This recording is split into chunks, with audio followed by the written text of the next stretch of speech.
So I'm really honored to be here and excited as well.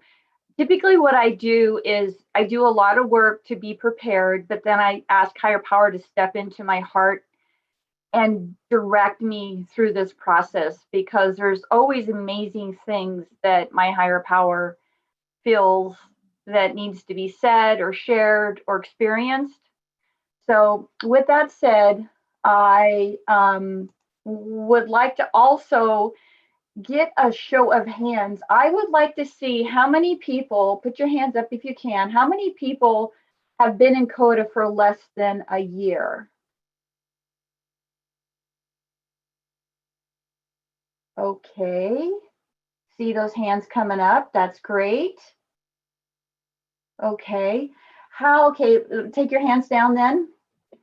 How many people have been in CODA for 2 years to 5 years? Okay. All right. And then how many people have been in CODA for did I say less than a year or more than less than a year? No, I didn't say less. Okay. Less than a year. Less than a year. Okay. All right. So with that said, I am going to start my presentation by sharing my screen here. I'm going to put it in PowerPoint mode, so hopefully you get a better quality of it. Okay, I'm hoping everybody can see that. So just to ground me, I would like to start with this Serenity Prayer. It's an amazing prayer. It's so simple, but yet so powerful. So, God, grant me the serenity to accept the things I cannot change, the courage to change the things I can, and the wisdom to know the difference.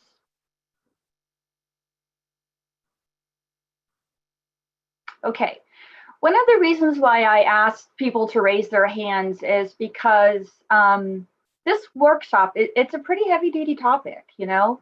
Boundaries is a big topic, and then you layer bullies on top of it, and it even gets bigger. So what I really want to caution those of you who are relatively new to recovery, there's a couple things I want to share, and that is that this workshop will not address bullies who are dangerous and cause physical harm. There's absolutely no way, no amount of recovery can help us in that situation. If we have somebody in our lives who is dangerous or physically harmful, we need professional and legal help, really. I mean, that's what it comes down to. The ideas and concepts presented can be considered advanced. I've been in recovery for a very long time, and this is my experience, strength, and hope where I am right now based on my experiences. So it can be heavy duty. I will have a Q&A at the end of the presentation, but what I found in the last 2 times I did this workshop, which by the way, I did a total rewrite on it, so anybody who saw it before, it'll look kind of different to you. Really, people wanted scenarios more so than Q&A, so we'll play that by ear when we get there. And if you have any questions or anything that you want to talk to me about related to boundaries and bullies and how I've dealt with it, send me an email at codayvonne@gmail.com. I also put in the chat that I put a Google, all the documents up on Google, and I put a link in the chat. So if you want to go over there, find that link. And again, I'll put it in again at the very end for those of you who are coming in late. And finally, take what you like and leave the rest. Okay, so how did this workshop come about? Well, interestingly enough, a friend of mine called me, a CODA World Service friend, called me and was sharing with me this horrific voicemail message that was left on her message machine. Really mean. It affected her so dramatically. I can't even put into words how unsafe she felt and how devastated she was by this. And my character defect, if you will, or defensive characteristic, is to be a rescuer. I was raised in inner city San Francisco. I was the only redheaded white girl in the whole entire school. I was in charge of my 3 brothers and sisters when I was probably starting at the age of 8, 9, 10. It was my job to keep them safe because my mom worked and she worked on the weekends as well. So I really had to take care of my brothers and sisters. And a lot of times I was stepping between them and bullies and fighting fights. I mean, real fist fights. So I got really triggered. And the good news is I have a lot of recovery. So I was able to be supported and listen and not give advice unless asked for. I mean, I really felt like I did my best possible support I could as a codependent. But when I hung up, I was so triggered that I thought, okay, I'm going to write her an email message. And I started writing the email message, and it got longer and longer and longer and longer. And I realized that's what higher power wanted me to do. My higher power wanted me to exercise those demons that I was feeling. I was not intended, my higher power didn't intend me to send that email. But in that moment, I realized this could be a workshop. And at this point in my recovery, doing workshops just does so much for growing my recovery. And so I sat down and I started reading Blue Book and the pamphlets, and that quickly ran out. And so then I went to the library and I got 10 or 15 books. I read 10 or 15 articles, and I really started, honing in on this idea. But the bottom line is, when I wrote that email to that person, the concepts that came out to me that really started this whole odyssey was, I have learned that there is my part, my higher power's part, and the bully's part. And oh, guess what? Me and my higher power, we outnumber the bully. So there, okay? We're more powerful than the bully. So there. So my serenity is not dependent upon my ability to prevent, stop, or avoid bullying. Step 1, we are powerless over others. And my serenity is not contingent on my ability to prevent the bullying, stop the bullying, avoid the bullying, right? That's not where the serenity comes in. My serenity, I believe, is really contingent on my ability to be very aware of what my part is, how am I feeling, how am I handling this, am I being triggered? So self-awareness, very important. And the other thing is being truly connected to my higher power on a regular basis. The lifeline has to be pretty strong. It can't be every so often I just throw it out there and see if I can, connect. No, it's a lifeline that's always connected. And therefore, in any moment of surprise, because let's face it, a lot of times bullies surprise us. That's, and I'll talk more about their approach and how they do that. So by being prepared, by being connected, being self-aware, they don't get very much traction.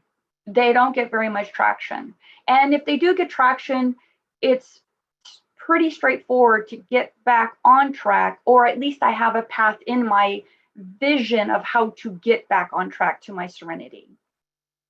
So what I'd like to do now is I would like to talk about my part. But before I do that, I'm going to set my timer because I got started and I didn't do that. So I'm going to turn my timer on, and I'm going to set it for, let's see, it's 1:30-ish. So I'm going to set it for 45 minutes, and then we'll take a break, okay? So I'm setting my timer. Okay, now, here we go. My part. Okay, as I mentioned, there's my part, my higher powers part, and the bully's part. So let's talk about what I believe my part has been.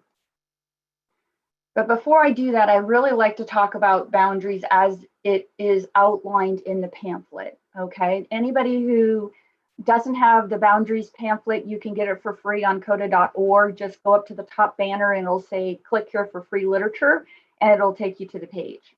Okay.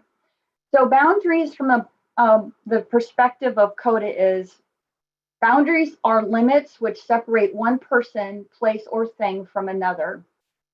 They clarify where my responsibilities end and where your responsibility begins. And I want to stop there just for a second. This is so relevant to me as a codependent, because when I was growing up, I'll share a little story about the beginnings of my codependency. When I was growing up, I was originally with my biological mother from the age of 0 to about 4.5. And my biological mother was a heroin addict. And my father, who is a rageaholic alcoholic, had divorced her and gone on to start a new family. So at the age of, I'm guessing I was probably about 4-ish. At the age of 4, my brother, who was a year younger than me, fell off the balcony onto the concrete below and cracked his head. And my biological mother, and by the way, I always refer to her as my biological mom because my mother is my mother who raised me, okay? So, so you don't get confused. So my biological mother is, stomping down the stairs, and I can see that like the light was shining behind her, so I couldn't see her face, but she was angry and she's pointing at me. Why weren't you watching your brother? I was imprinted in that moment. Everything is my responsibility regardless. And so the idea that this boundary is going to help me understand where my responsibilities stop and yours begin was like, drop the mic, In that moment, reading that one statement early in my recovery, my mantra became whenever somebody was in my face and doing what they were doing, I would say to myself, okay, what do they need to own? And what do I need to own? And I would just repeat that to myself over and over and over again, because it is a deeply rooted compulsive behavior, and I will try to still take responsibility for everybody and everything. Okay. Boundaries help me keep in touch with aspects of myself that I've kept hidden. They help me trust my intuition and feelings. Okay, that's a biggie for me too. Feelings? What feelings, right? Intuition? What intuition? Although I will say, in my intuition has not been a hard one for me, but definitely getting in touch with my emotion and feelings was, tough, because if I expressed any kind of emotions or feelings in my family, I was called Sarah Bernhardt, which any of you who are older will know who that was, but she was a silent actor and she was very melodramatic. And so even as a kid, I knew who Sarah Bernhardt was, which is weird, but I did. Boundaries help me learn to take care of my issues and feelings. And I think, from the perspective of this workshop, that's kind of where we're starting, right? We're recognizing that boundaries are going to help us so I can own what my part is and I can take care of myself, and I'm not dependent on anybody else to rescue me, fix me, intervene on my behalf. I'm the one. I am the one. That's what this workshop is really about. Okay. From the Coda Blue book, okay, so here's where I had the WTF moment. Okay, in the Coda Blue book, when I was first in recovery, I remember reading, and let me grab my little notes here. In the Coda Blue book, on page 112, it says, if someone verbally attacks us, we maintain our internal boundary and practice self-containment. Sure. You forget I'm inner city girl who is like all that when somebody gets in my business. By moderately expressing our thoughts and feelings about their behavior using I statements. Moderate? Not this girl. Or we may choose not to respond and silently remind ourselves that how another person acts is about that person, not about us. Yeah, I would repeat that. It's about them. It's about them over and over. Yeah, it wasn't working. It wasn't working. Of course, it was all about me, right? It was, you know, I was raised that way. I was raised that everything's my responsibility and everything is my fault regardless. So this was really tough for me. Like I just thought, what in the heck? Right? I don't get this. This is what you want me to do? How in the heck do I do this?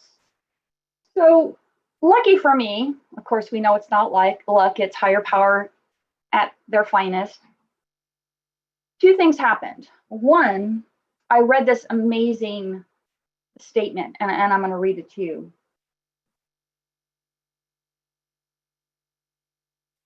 Okay. There is information and there is knowledge. Information comes from reading, knowledge comes from doing. Okay? That's recovery right there, right? Let me repeat that again. Information comes from reading, knowledge, aka wisdom, comes from doing. And then the other thing that happened to me that higher power helped me understand is that this isn't a how-to. The Blue Book is not a how-to manual necessarily, but what it is do for this, what this statement does do for me, is it gives me a vision of what is possible, and you know what could be done, what should be done. And so with that, I felt like, okay, so now what? You know, how do I turn this potential into reality? So here we go. You know, when I started recovery, it became really apparent to me the disadvantages of my childhood and how they were acting out in my adulthood. At the time, I was working for a Fortune 500 company, and you know, everybody there is just brilliant and just, you know, intimidating as hell. And I would watch them, and they were so good at having dialogues and boundaries and getting what they wanted and making everybody like them, even though they got what they wanted. And I'm just like baffled. I'm like standing on the side going, what am I missing? You know, why is this so hard for me? The Go to Blue Book makes it look easy. And then it dawned on me, and I started to realize the disadvantages I had coming to the table that were preventing me from making boundaries easy. And the first one I want to talk about is self-esteem. The ability to see that my needs, wants are important, and in some cases more important than someone else's, which is very important when dealing with bullies. And I mean, if I expect people to esteem me, I have to esteem myself. How can I expect people to esteem me if I'm not esteeming myself? I got to see myself as important, which, by the way, I just want to stop here and share. I had an aha moment for myself, which is self-confidence for me was very different than self-esteem. Self-confidence I have. I know that if I work hard, I can do anything. Nobody can stop me. But when it came to self-esteem and thinking that I was important and I mattered, I had zero. And that was not very useful when I was trying to set boundaries. And as another very famous codependent author has said, it all starts with self-esteem. Without self-esteem, nothing else is possible. And I agree. I really do think that I have to start with me. I have to start with me. If it doesn't start here, everything else I try to put underneath is not going to stand on this foundation. It's going to, self-esteem is the foundation. Everything else is going to fall over. Self-awareness. Now, you know, Coda is so good. Really pointing the finger back, you know, at being aware, being in touch with feelings, being in touch with needs. And for me, the ability to see clearly my shortcomings without shame was paramount. If I'm in a shame thing, shame starts the blame spiral, which starts the denial spiral. And shame, blame, denial isn't going to get me where I want to be, right? Which is clear-headed, confident, you know, determined, you know, those qualities I need when I'm facing down somebody who's got a pretty strong personality. This spiral just gets me dizzy and actually sick to my stomach, really. Communication, another super important one. For advanced boundaries, and as I mentioned throughout, I really do see that this workshop needs to be a full day workshop just on boundaries, because one of the other things that's so paramount in being able to deal with the bully, or even just deal with boundaries in general, is the ability to communicate. No weasel words, clear thoughts, giving myself the ability to, figure out, do I need to speak in I statements or you statements? Because let me tell you, with bullies, I am not going to open my mouth and start telling them how I am feeling and giving them I statements. Oh, no, no, no, no. It's going to be, you are being verbally abusive. I'm not comfortable with this. I'm going to leave this conversation, right? I don't want to do the I statement. But again, that communication, there's multiple layers, because we need to figure out how do we get from the I statement to the you statement in a way that can be acceptable and reasonable. Because in my household, communication was non-existent. Relationships, people who are good at boundaries, they know how to negotiate relationships. They really do. So that's kind of it in a nutshell when it comes to how complicated boundaries get and why it's not a straightforward thing for me as a codependent. I'm missing all these elements, and I was building those, and Coda has been a gift for that. So what tools did I use to basically reboot? Because when I realized I was missing all these elements, I realized that I needed to reboot. I needed to start, recreating, do a makeover, if you will, of me. So, and this is so important. Weekly meetings, no excuse. I mean, there are meetings that are on the phone. There are people, we can be in a car, in a parking lot, on a meeting. And the thing that is so amazing is I have had so many aha moments in my meetings as I listen to other people share. And I'm sure all of you have done the same thing. You come in, you think you don't really have much on your mind, then all of a sudden somebody shares something and it triggers something, and then the magic happens. It just happens. In the very beginning, I didn't do the steps for a year because I didn't have any sponsors or co-sponsors that I felt like I wanted to work with or were in my meeting. And so basically though, but what I really did do is every single day I came home, I pulled out those characteristics and patterns, and I encourage all of you newcomers and oldcomers, if you don't know those patterns and characteristics inside and out, I really encourage you to do that, because when it comes to boundaries and getting triggered by bullies, if you name it, you can tame it. So when I'm getting triggered, every time I would have a problem at work where my serenity would go in the pits or I started acting out, I would come home, identify the pattern. And actually I did it every day, because let's face it, as a newcomer in recovery, it was every day anyway. And I would journal what happened, why I thought it happened, and what would I do differently next time. And believe me, there was always the next time. And I was okay with that. I didn't beat myself up that I didn't get it right, the first time. Matter of fact, I didn't beat myself up when I got it wrong the 100th time. So, the promises, oh my God, I love the promises. And my favorite promise is promise 5. I am loving, loved, and lovable, because I think love is the most powerful emotion when I'm dealing with a bully, both in the sense that when I'm projecting love in my heart, I'm like invincible. I'm not angry. I'm not in fear. I'm in a place of love. So love the promises. Building a connection with my higher power in the very beginning, and I'll share more about this. I just threw that out into the universe, because while I had a good relationship, because I grew up we grew up poor in inner city. My mom, the only safe place she could put us that was free was in church. So we went to church 4 days a week. We were in a very healthy, small, loving church. And so I didn't have a problem with God per se. I really didn't. My problem with connecting was I didn't feel important enough. I didn't think my problems were big enough. It was kind of one of those things, right? It's low self-esteem. Why would God want to help me? I'm not that important. And while I didn't work the steps, I did work letting go, letting God all the time. And I would just throw it out, and I would picture like this black universe, and I would just throw it out there, and I would watch it list turn in the galaxy, thinking, okay, higher power, I threw the ball in your court, grab it. And it worked. It worked. So that's my tools. Okay, here's another thing.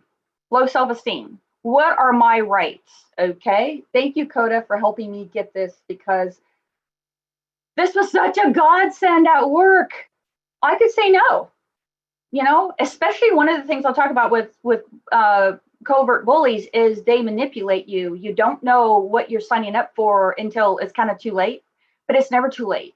I learned that even though I said yes, I could say no later because I had more information, and now I could say, nope, I gave you yes when you told me X, and now I know why, so now it's a no.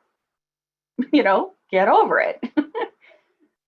Make mistakes and change my mind. I don't have to be perfect. I am perfectly imperfect human being. It's okay. And oh, by the way, I'm a human being first and a recovering codependent. I'm a human being first and a recovering codependent. Be treated with respect and consideration. Decide who has the privilege of being in my life, and prioritize my self-care without feeling selfish. Those are my rights. And those are the rights that I take every time I'm dealing with anybody, whether they're a bully or not, right? So I would encourage anybody and everybody out there, write your own Bill of Rights. What is your right? And let's start with, where we think we don't have the right to. If we think, oh, I don't really have the right to say no at this time because I told her I would do it, and now I'm telling her no, and what kind of friend, that's a good place to start. So my higher power, right? There's my part, my higher power's part, and the bully's part. My higher power. Now, what I want to do is I want to share with you an ad that I wrote to get a higher power.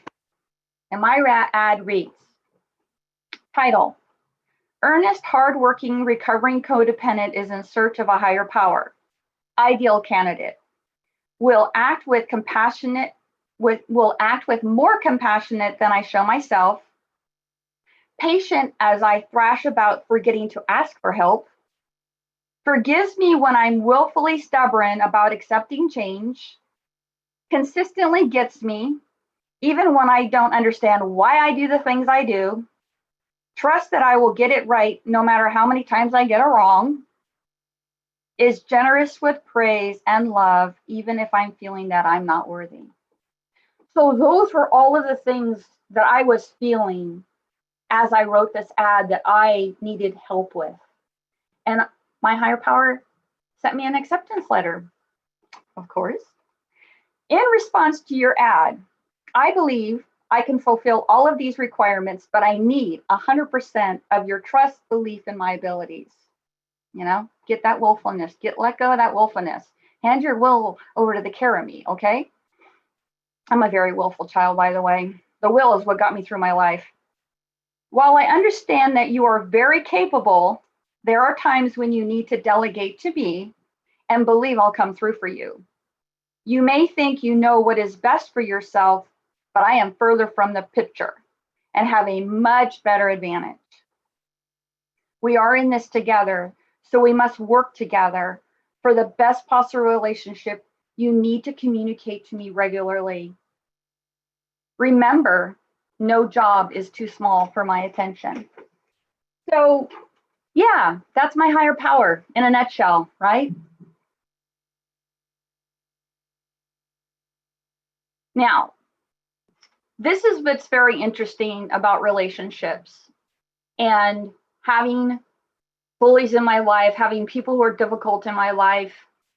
I came to realize that no relationship is an accident.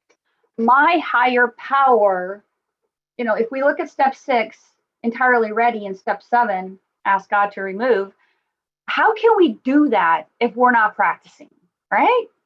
At least that's my thought.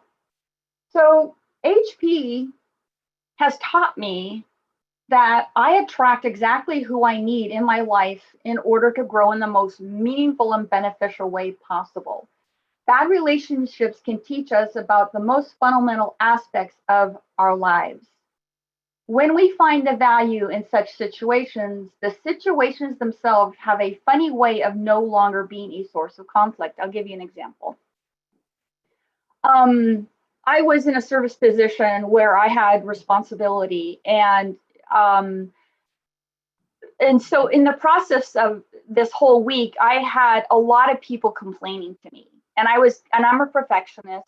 Ugh. And I was getting really, really triggered and really, really upset. And I'm just like so pissed. And then all of a sudden it dawned on me. And I looked at higher power up above and I said, okay, I get it. You're going to keep sending complaining people to me until I get it. And I'm not people pleasing and I don't let them affect me. So every single time someone comes in my life, I know that HP has a plan. My higher power has a plan, and there's something I need to work on. And if I look at it that way, then that's 99% of the path back to serenity is acceptance. The acceptance that this person isn't a bad person, this person isn't an ugly person, this person, that's not what we're focused on, Yvonne. You're focused on the fact that HP put this person in your pathway to give you a new opportunity to grow your program. So are you going to do it?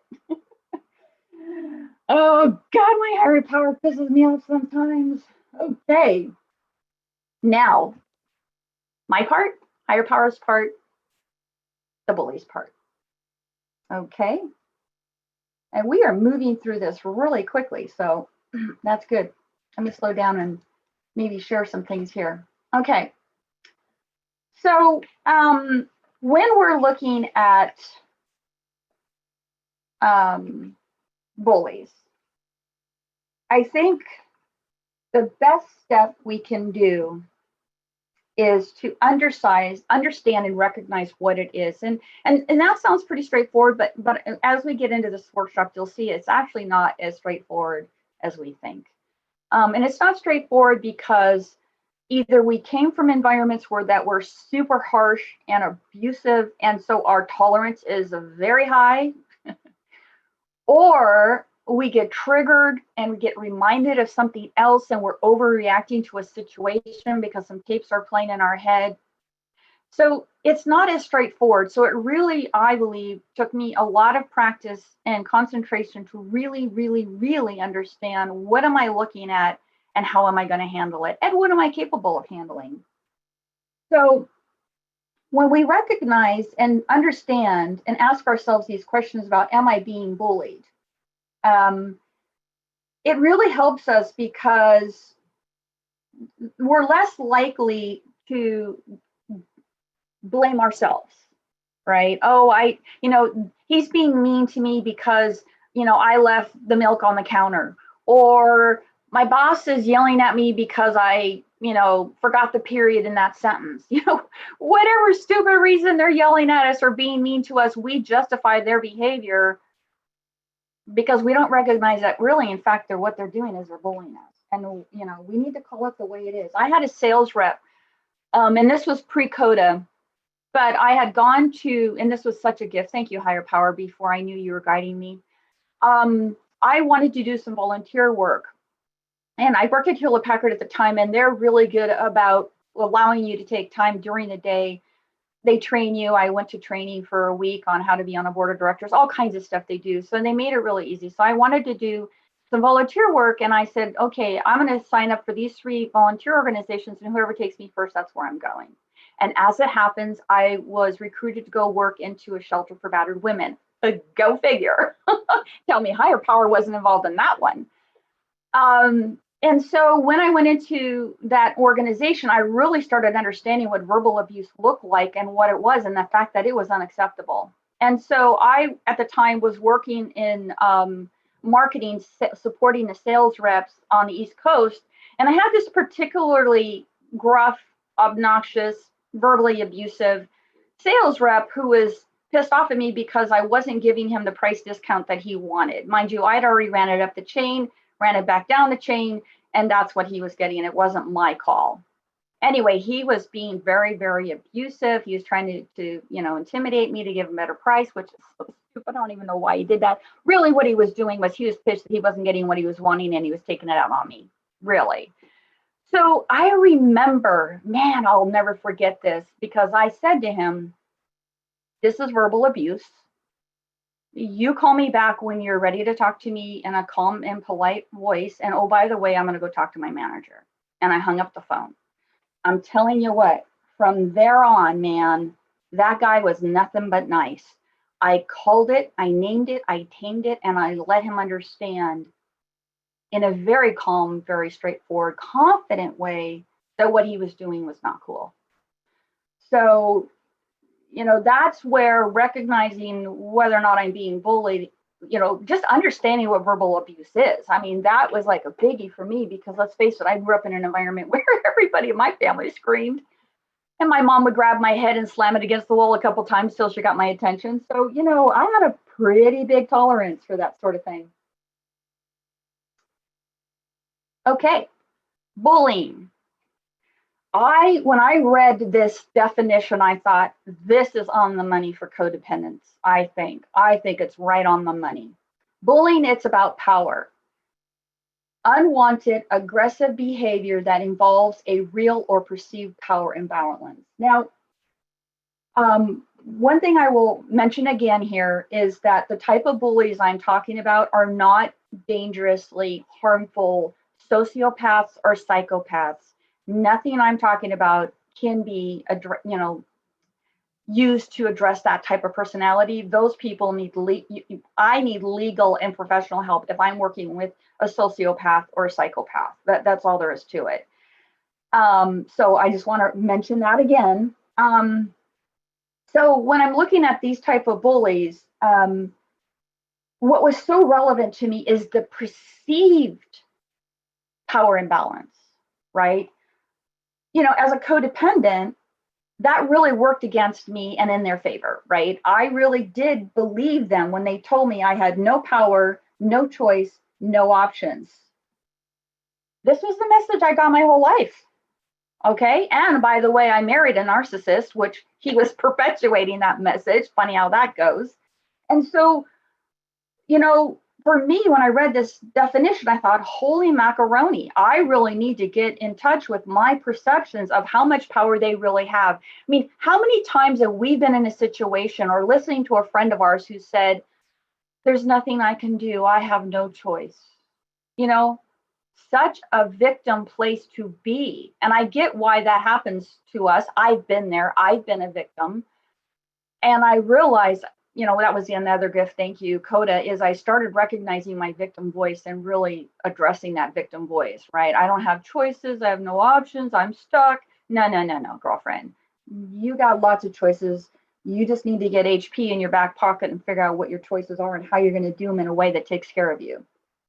So going back to this power imbalance and this perceived power imbalance, I will tell you, I'm going to talk about healthy people and difficult people because I think it's important to understand how we deal with those people as compared to how we deal with covert bullies, overt bullies, and boundary bullies, which, by the way, I discovered in this whole odyssey. And I'm telling you, that was like mic drop for me.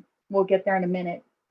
So with that said, I really believe that for me, I really needed to work on breaking the beliefs, the tapes, the illusion that this person had so much power over me. Because let's face it, as I told you, this person is not a sociopath or a psychopath. Okay, so they in fact aren't totally powerful over us. Okay, now there may be things that we might have to do that we don't want to do, or if we feel like we can't do. If we have an abusive boss, we may not feel like we can quit our job. There are situations, but that does not mean we can't go out and start looking for another job, right? We can start looking at the possibility and pushing ourselves in the possibility rather than, me staying in a place of frozen fear. Okay. So that power imbalance is an illusion. And just like the wizard behind the curtain, when we pull that curtain back, they are powerless over me, over you. Okay. Okay. I want to talk about overt bullies and what they do and how they act, because what's so interesting, coming from such an abused environment, there was lots of things I completely missed about overt bullies. I always thought of just overt bully as somebody who would punch me. That was kind of my definition. But I realized there's a lot more subtlety that overt bullies can do. And also people can be bullies and it's overt, but we don't realize that in fact they're bullying us. So a bully's actions can be overt or covert. All of these abuses are damaging and harmful in their own way. And I'm going to talk more about covert bullies because they're a big problem. Overt bullying includes physical, tangible, material, and verbal. Okay, physical bullying, pretty straightforward, right? It's physical intimidation, it's threats, it's harassment, harm, maybe a slap or two. Again, we're not talking dangerous, get the police involved.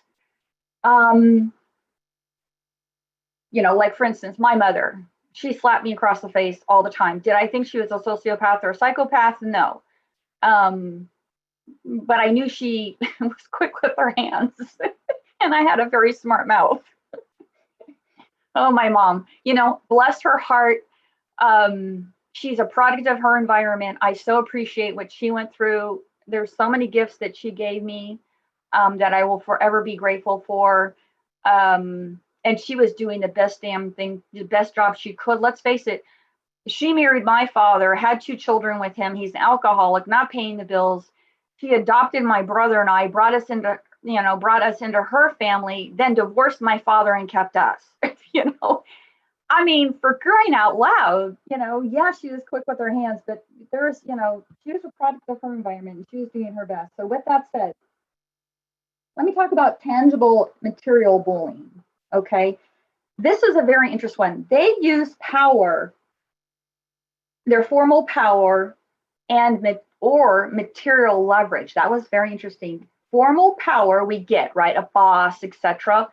But material leverage was very interesting to control, intimidate, harass, and or harm. Okay. And I think harm is more of the harm as in, they hurt our feelings, we lose our job, they talk smack about us, they make sure we don't get the promotion, that kind of harm, right? And these people can include employers, obvious, right? Spouses, intimate partner, parent, okay? If you don't call me every day, I'm going to cut you off out of the will. Or if you don't, wash the dishes, I'm taking all your social media. That's a threat. We think it's okay, but you know what? It kind of isn't. It's kind of creating this dysfunctional manipulation threat, if you will. It's a threat. I'm going to take all your social media if you don't load the dishwasher. I'm starting to realize that that's not okay for me personally and how I act towards other people. Okay. And then teachers, that was kind of interesting. And I have to say that I agree. I had some bad experiences with teachers being bullies.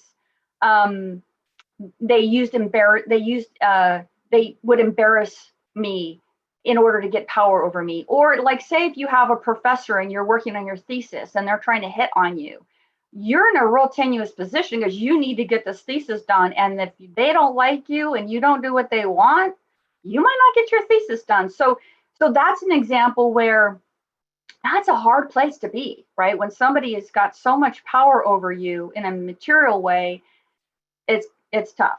So not impossible, but tough. We're obviously verbal bullying. We know what that is. But what I will say that was kind of interesting to me is teasing.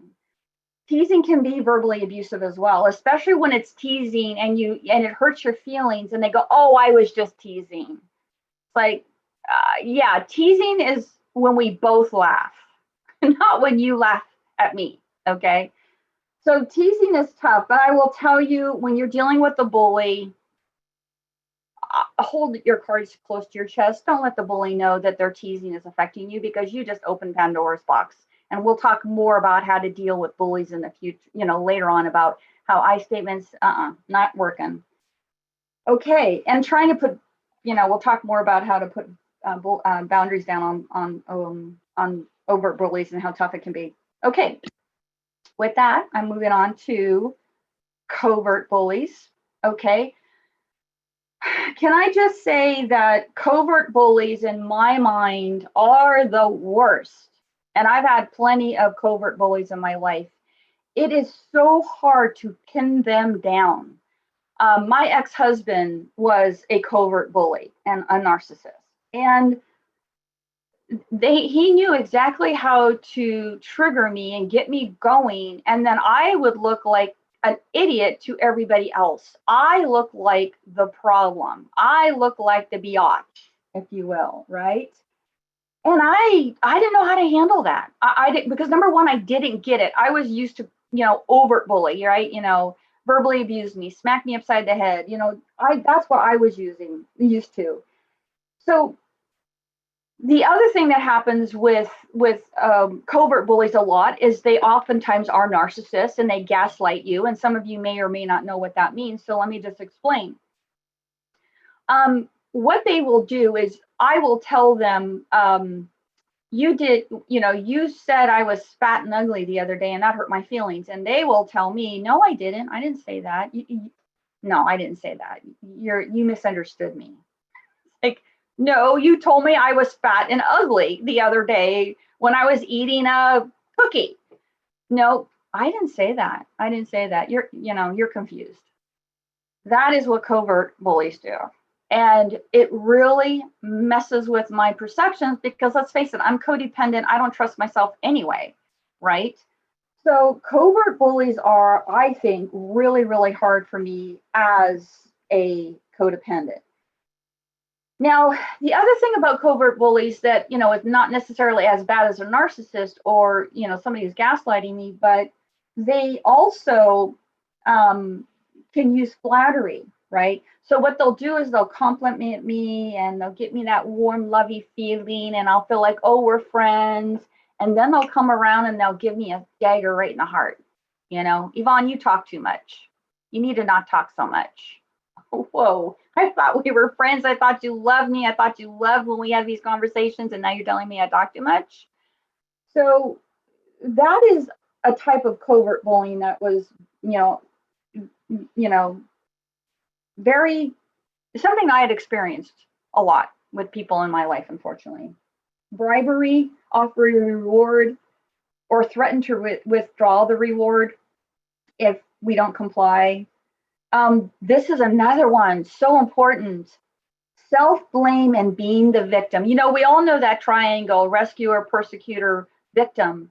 And what's very interesting is covert bullies use this victim role to suck me in, they use self-deprecation and self-blame to manipulate my feelings so they can get their little claws in me, and then I'll forget what it is that I want to protect myself against them about, right? It's like, no, you got to be careful, Yvonne. They're going to stab you in the back. They're going to stab you in the back. Oh, but no, they got yelled at by their husband, whatever. So self-blame or being the victim, very, very important. Blame, shame, and guilt, the trifecta. Oh boy, they do one and then they do the other and then they do the other to see which one's going to push the button. Passive aggressive, we know what that looks like. Sarcasm, slamming doors, eye rolling.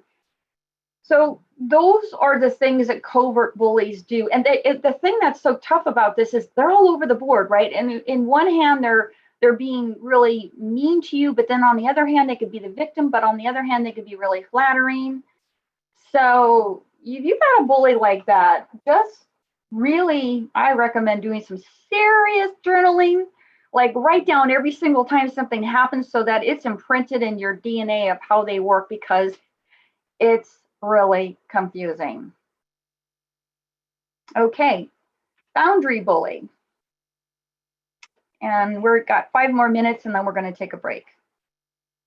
Okay, as I mentioned, this was like a mic drop for me. Boundary bullies. There are a lot of people in my life who are boundary bullies, and I'll be honest with you, I think maybe I could be one once in a while.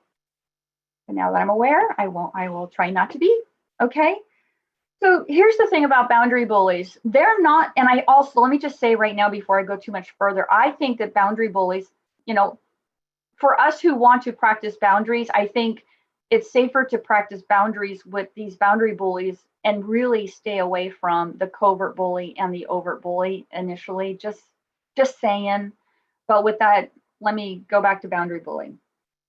The boundary bully is not necessarily a mean, abusive person, but their disregard and approach can feel very abusive, especially for codependents who like to people please, find themselves easily persuaded. I mean, how many times have you been in a situation where you know you want to say no, but they just keep going on and going on and going on, and you give up. You just give up. They wear you down. So people pleasers, they're easily persuaded or don't know what they need or want. Oh boy, how many of us in codependency fall into that category? Okay. So boundary bullies, and this is why this was such a aha moment for me, because I realized there was a lot of people in my life where that was what the problem was. They weren't particularly mean, but they felt mean. And I realized in that moment that this is about me and my recovery. I need to work on not being easily persuaded. I need to get rid of that people pleasing. I need to know what I need and want. Boundary bullies want what they want when they want it. Their needs may be in conflict with your needs. They don't have the patience or the ability oftentimes to communicate or collaborate. And that's kind of what I see in boundary bullies very oftentimes, especially ones that are not necessarily a narcissist. By the way, boundary bullies can be narcissists. It could be that they just know what they want it, and they don't want to communicate. They don't like communicating. They don't want to collaborate. They don't want the back and forth, right? They just want it. Okay, so that's an important thing when I'm dealing with boundary bullies, is to know what is really motivating them, because it kind of puts me in a better position to work with them, right? This can cause a lot of angst for codependents who are not good at holding a position under fire. Me.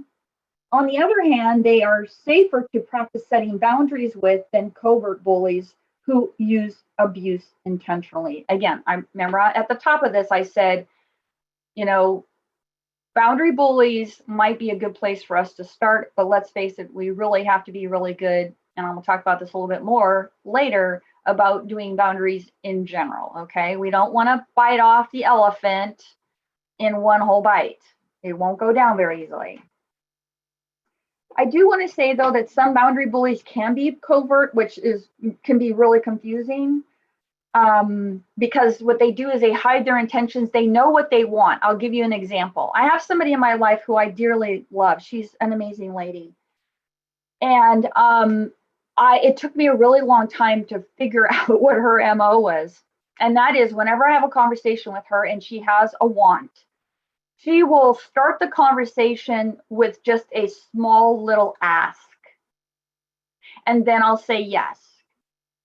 Okay, can you, pick me up from my daughter's house?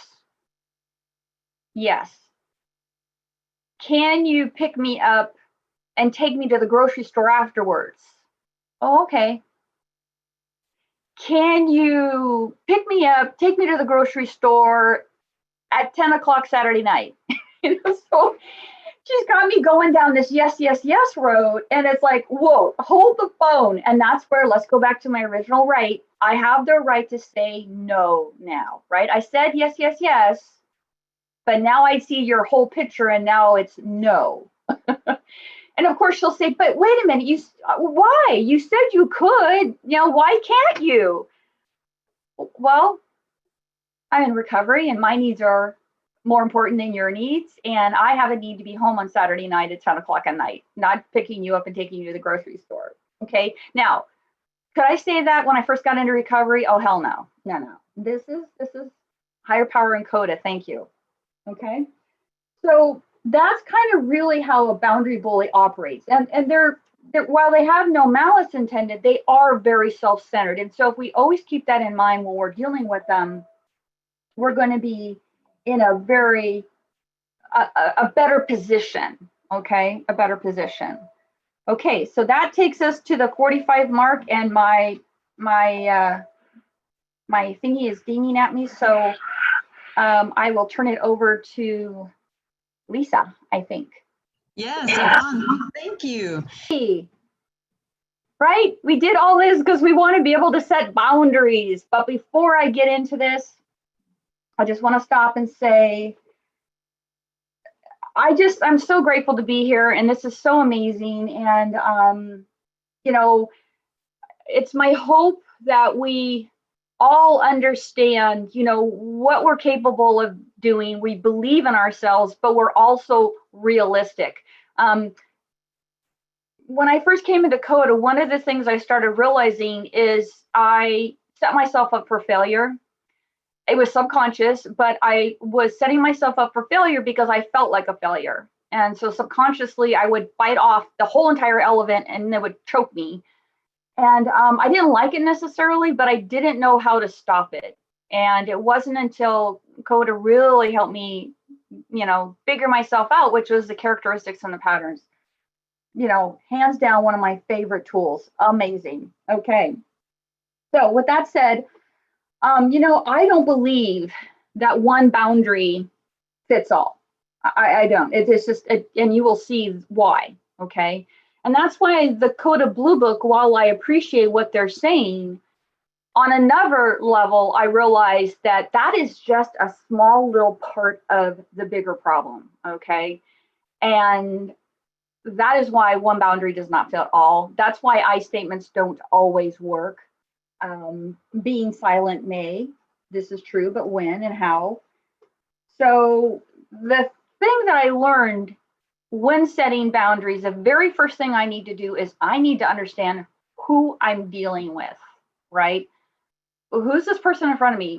What are they about? How does it work? Man, we talked about that imbalance of power. And if I don't know who I'm dealing with and who they are, I'm upsetting the balance of power in that situation. I'm operating blind. So with that said,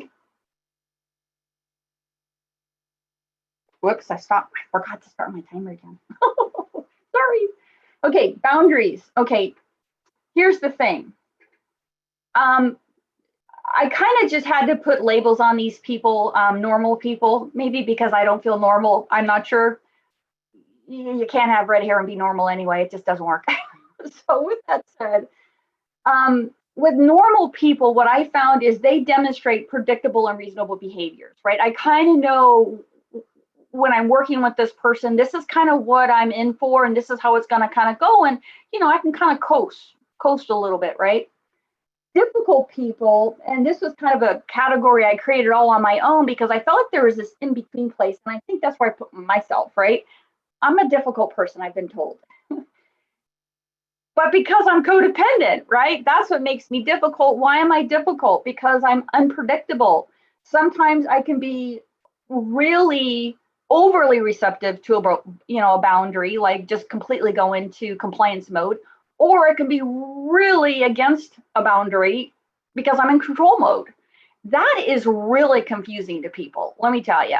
And so I get termed as being difficult because I am being difficult. You never know where I'm coming from, and I always come from one extreme or the other. That's the disease, right? Extremes of one or the other. So that's what I think is a difficult person. Now, I truly believe that when I'm working with either a normal person or a difficult person, I can expect that I'm going to have to maintain my own boundary. They're not just going to go, oh, yeah, sure, Yvonne. No. Even healthy relationships, if they're healthy, don't say, oh, yeah, sure. That's not healthy.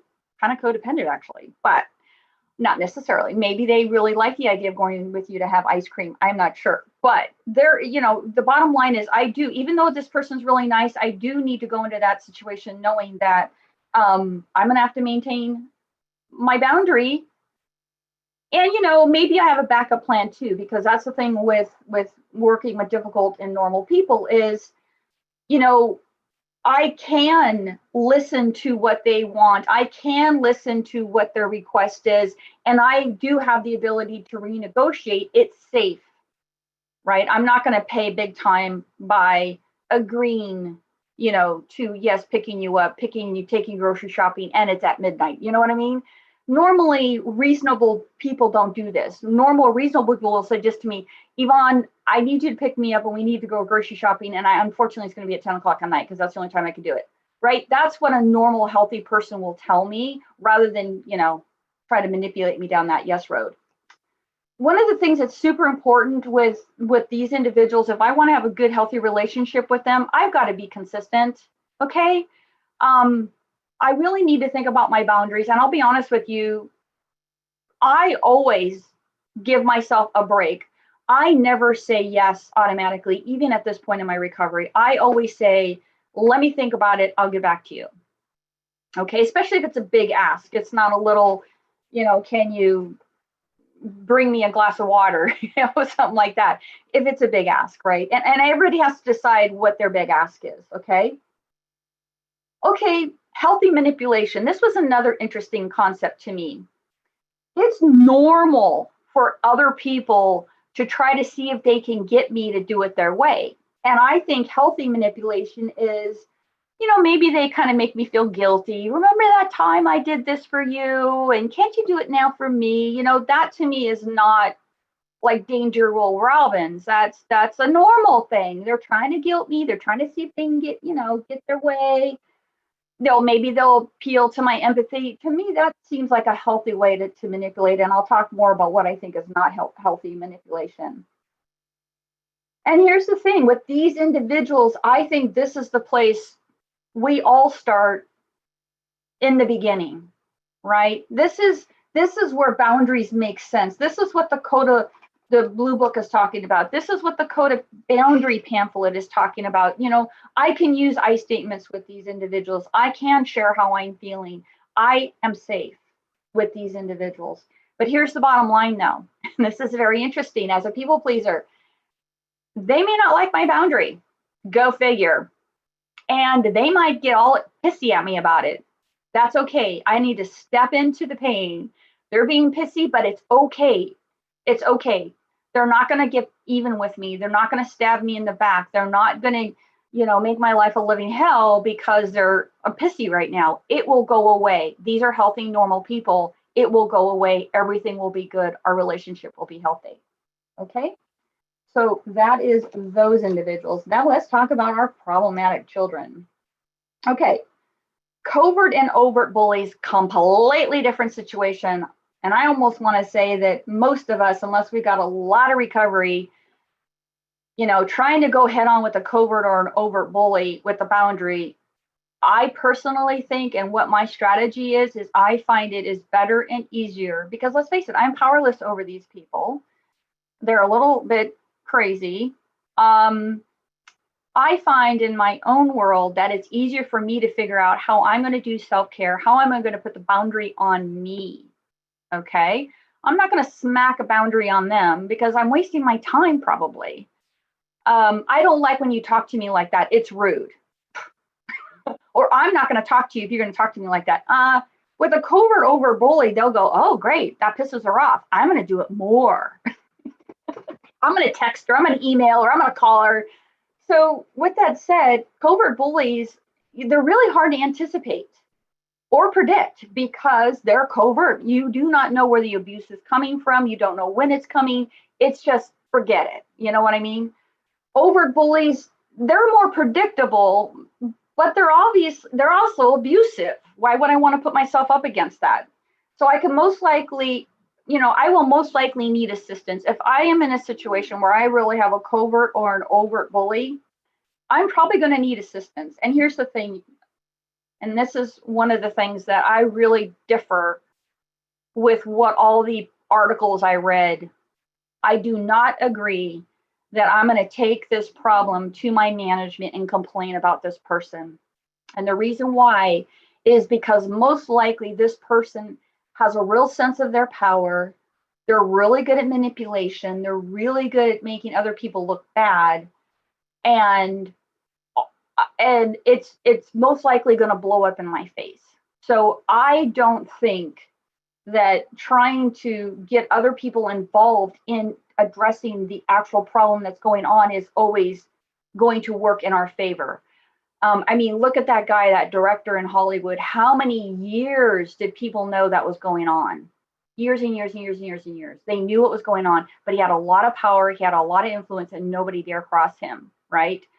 So that's kind of the situation with covert and overt bullies. From a professional point of view, what I will say, and let me just drop down to the very bottom one here, it says, do not tolerate painful feelings. Diffuse those painful feelings by getting help. For, a therapist most likely would be really, really, really worth it and helpful. Be practical, even if it means not getting what you want. Why set a boundary that's only going to blow up in your face? Not worth it. And especially because then I feel so inadequate because I put this boundary down on this person and they disregarded it, and now I feel even worse than if I didn't try to put the boundary down.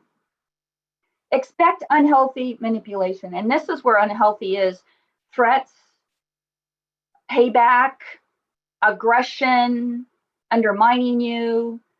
That stuff is meant to intimidate. That is unhealthy. That's where that's where we get our emotional, psychological, spiritual damage, is from that kind of manipulation. Do not accept their opinion on anything. Do not try to compromise. Do not forget it. They get an inch, they will take the damn 5 miles. So when I'm dealing with somebody who's a covert overt bully, I keep saying to myself, what do they need to own? What do they need to own? What's my responsibility? What's their responsibility? And I just get inside and higher power help me. Higher power, give me the right words. Higher power, give me the right thing to do in this moment, right? I'm feeling threatened, overwhelmed, confused. Higher power, lifeline, please. Lifeline. Share your thoughts carefully and strategically to fortify your inner power. Again, this idea that I'm going to do I statements and I'm going to tell them how I feel and what I want. I just gave all my power away to this very bad person.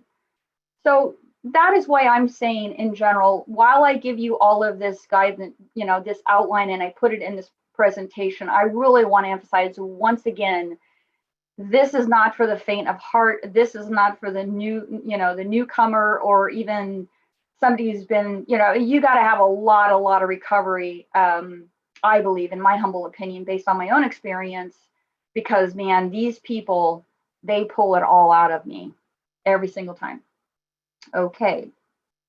Now let's talk about boundaries with bullies, boundary bullies, because again, just like difficult people and normal people, I feel like this is a really good place to get my teeth into practicing boundaries.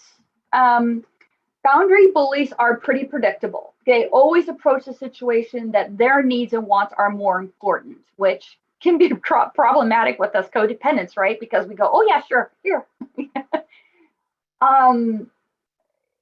Their actions can be overt, as in transparent, or it can be covert, as in not obvious or manipulative, okay? But the thing that you're going to know when you're dealing with the boundary bully is the way they approach every single situation, right? They're going to come into you and they're going to push the issue. And I'm sure you've had people in work do this. So for instance, you're at work and someone comes up to you and says, oh, I need you to stop everything you're doing and go Xerox this. And you say, no, I can't do that right now.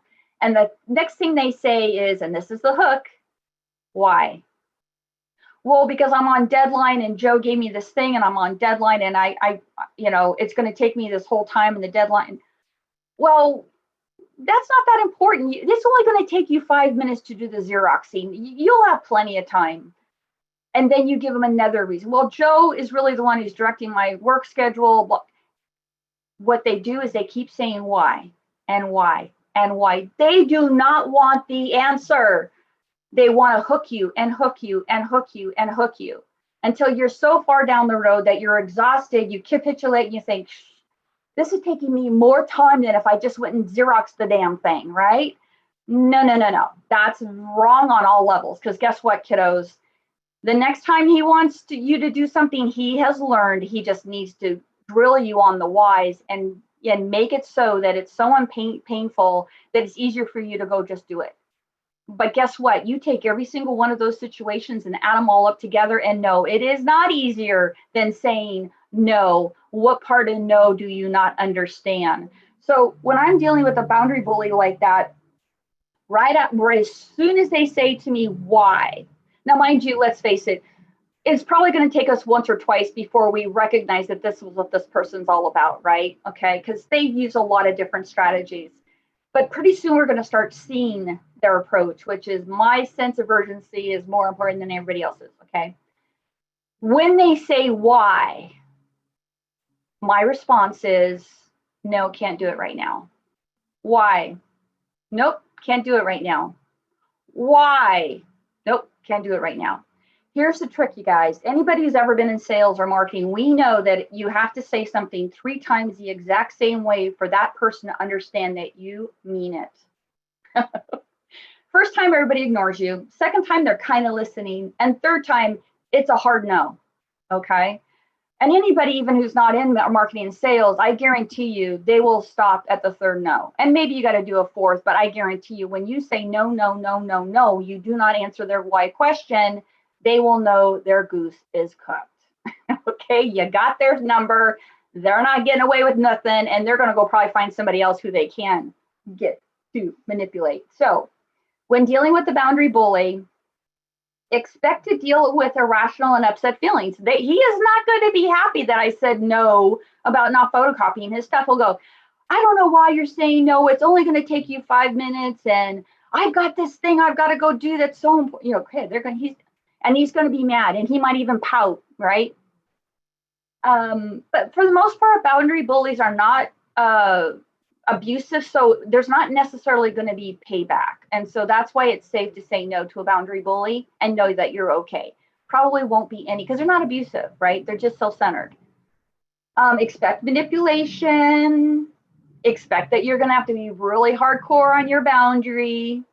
Be practical, okay? If this guy is driving me crazy, I may say, okay, you're making me crazy. This one time, I am going to do this for you, okay? I'm going to do this one time, just this time, so don't come back thinking that this is going to be a yes next time, okay? Do we got that? Do we agree on that? And here's the deal with the boundary bully. Get them to agree on the agreement, because then when they come back to you, you can use it and say, remember we agreed. Remember we agreed. Remember we agreed, right? So do you see how this is working, right? Do not accept their opinion. Oh, do not go down that road. They will, not a good idea. I share my thoughts carefully. I do not answer their why questions. They're just using my why questions to hang me up, to exhaust me, to get their little hook in me so they can counter argue. And do not tolerate painful feelings. If you've got somebody who really is a covert boundary bully, who is just unmerciful because they're borderline narcissistic, diffuse it by getting some help, get some support. Don't complain to our friends. That's not where, that's not good for them or us. We might need professional help, because here's the thing about these kind of narcissistic boundary bullies, they will wear us down. They will wear us down if we don't have a lifeline to help us.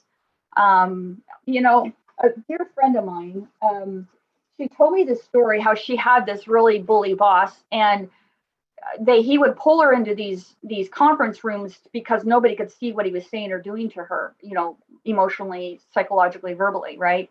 And so what she would do is she would imagine, and she hated these meetings, and she would imagine bringing her higher power into this meeting and having her higher power sit next to her and holding her hand. And it was so cool because she would actually even pull the chair out from the table and push it back in and then sit down, right? And of course the boss is like freaking out. What are you doing? Oh, I was just moving the chair. It was in my way. It was too close to me, right? But that was like so powerful. I could so see that, higher power sitting there next to her, and she's holding higher power's hand, Awesome. See, this is why meetings are so amazing, because people share their stories and their experience, strength, and hope, and I learned so much from it. Okay. Boundaries and me. Okay. Okay, for me with boundaries, and I think this applies no matter who I'm dealing with. Number one, assess who I'm dealing with. Number two, how am I feeling and responding to this person? Am I getting triggered? Assess where the power is and how it is being used. I am not going to set myself up for failure by telling my boss that he needs to talk to me nicely. No, I'm not going to do that. Name what I am powerless over and what they are powerless over. That is so important. They can't make me do anything I don't want to do, right? Because we've established they're not psychopath or sociopath, okay? So technically, they can't make me do anything. They can't. They might be able to fire me, but you know, if they're being sexually inappropriate to me, I can say no. It's no. Yeah, you want to fire me? You do that, and we'll see what happens with that, Buster, right? Buy time to figure out what will serve me by not automatically saying yes. As I mentioned to you, I do this all the time for the most part. Be realistic, which may mean a boundary on them is impossible. And this is the thing I hope that everybody is hearing in this workshop. We don't get to take out our boundary stick and beat everybody over the head into submission. That doesn't work. If anything, we got to turn the magic wand back on ourselves and help ourselves figure, for self-care, what boundary do I need to put on myself? Okay. Self-care is my responsibility and no one else's. Okay. So we are at 2:40, and let me just summarize. And then I have got a couple different ways we can go, and I'll do a show of hands. But in summary, my serenity is not dependent upon my ability to prevent, avoid, or stop bullying behaviors. There is my part, God's part, and the bully's part. The bully is freaking outnumbered. Direct conflict with an abusive bully is not for the novice. So it is a good idea to get support from someone we trust, which that's a biggie. Let me tell you that right there. There's so many people we can't trust. And take our higher power to every encounter. Like I told you about that little, hold their hand, have their heart. I love that prayer 3 where they talk about bringing my higher power's love into me and surround me and back out onto those around me. I just love that vision. And so a lot of times when I'm dealing with somebody who's incredibly abusive, I actually get into the love space because that's the most powerful place as compared to maybe fear or something else. And so I just see that swirl of bringing higher power's love into me, swirling it around me, and then pushing it back out onto this mean, obnoxious bully. The most important thing we can do when dealing with bullies is to know ourselves, right? My part, self-awareness, love ourselves, self-esteem, and continue to recover every single day. This is a deeply rooted compulsive behavior. I don't get this right every single time. I still don't. I probably never will. So my recovery makes me that much more prepared for the next person. Oh, by the way, as soon as I get one person like kind of managed, I get higher power sending me another one. Thank you very much.